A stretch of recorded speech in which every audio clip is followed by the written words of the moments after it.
Hello, I'm Jeff Siegel. Welcome to SantaAnita.com. Happy St. Patrick's Day on this Thursday at the Great Race Place with an 8-race program. Let's dive in. First race is a mile starter allowance event, 6 to 5 on the morning line.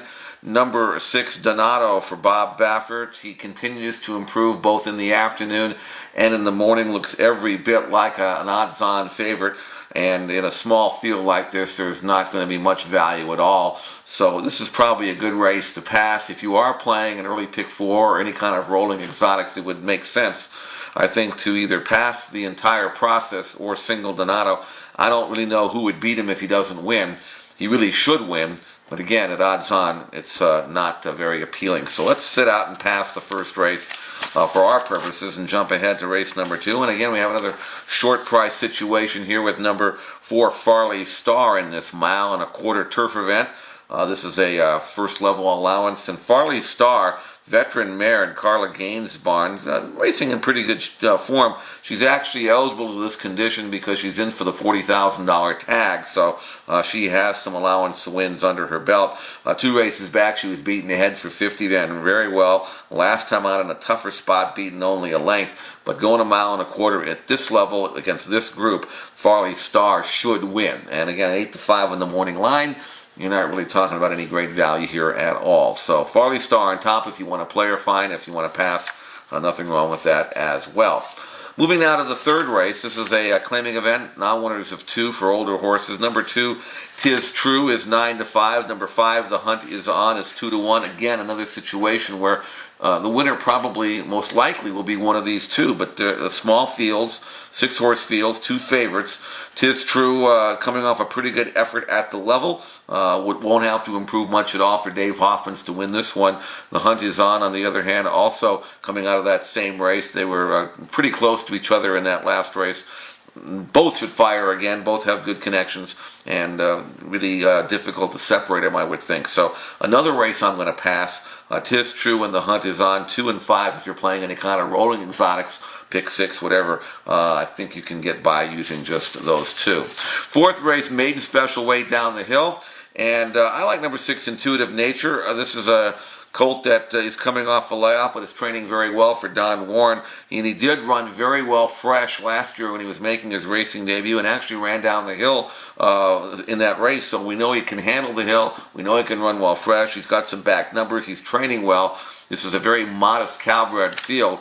The horse that I was probably going to fear most did not draw in. Visual Intensity was on the also eligible list and has been scratched. So without him in the lineup, there just isn't much in here. So number 6, Intuitive Nature, Joe Talamo, looks like the right one, and we will single him in our rolling exotics.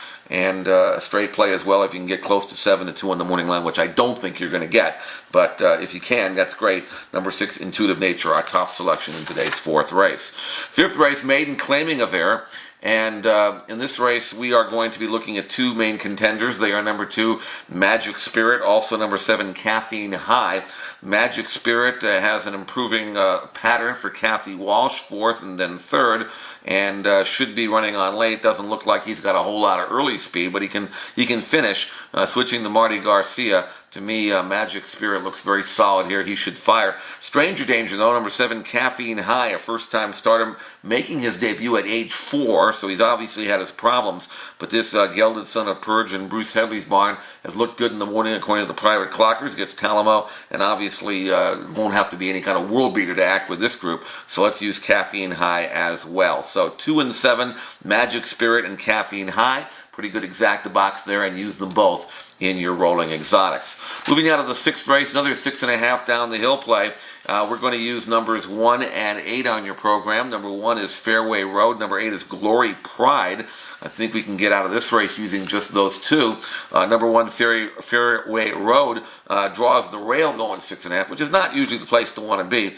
But Rosario rides him back first off to claim for Julio, and you got to think that Fairway Road is going to fire, and perhaps even if he doesn't improve, but I think he will. But even if he doesn't improve, he's right there with these. So number 1, Fairway Road, major player at 3 to 1, and Glory Pride dropping in class for Mark Glatt, getting P-Val, and this is a horse that should be running on strongly late. He can finish, so and does like this course too. That's a major positive in Glory Pride's corner.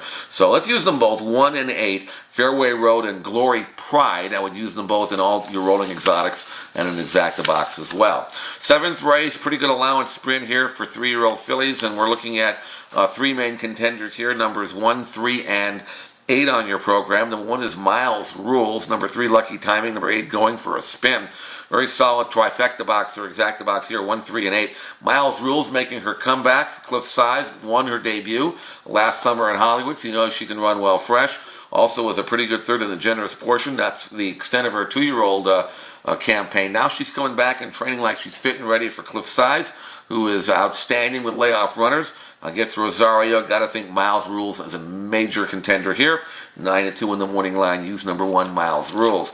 Number 3, Lucky Timing continues to improve for Sean McCarthy. She's won her last 2, stepping up in class. Really liked her last win. Her numbers are going in the right direction. She too has trained well since then. Another forward move very likely for her. So use number 3, Lucky Timing. And number 8, Going for a Spin. Figures to be a late thread here. Blinkers going on today for the first time for Jerry Hollendorfer. She's also a route to sprint play, so she's going to get outrun early, but she should be finishing and could be dangerous if there is a fast pace. Use number 8, Going for a Spin. So 1, 3, and 8, use all 3 in an exacta or trifecta box. Use all 3 in your rolling exotics. 8th and final, maiden claiming event, maiden 30 for 3-year-old fillies, and they are 2 contenders, and they're both first-time starters, both training well enough to win at first asking. They are number 5, Chocolate Caliente, also number 7, Black Wildcat. The known element isn't much at all. A couple of fresh faces here look like they are ready to roll. Number 5, Chocolate Caliente, is a filly bred for speed, being by Marino Marini in the Hollendorfer barn. She is trained well enough to win at first asking. It's Rosario. 7-2 in the morning line. Looks extremely live. That's number 5, Chocolate Caliente.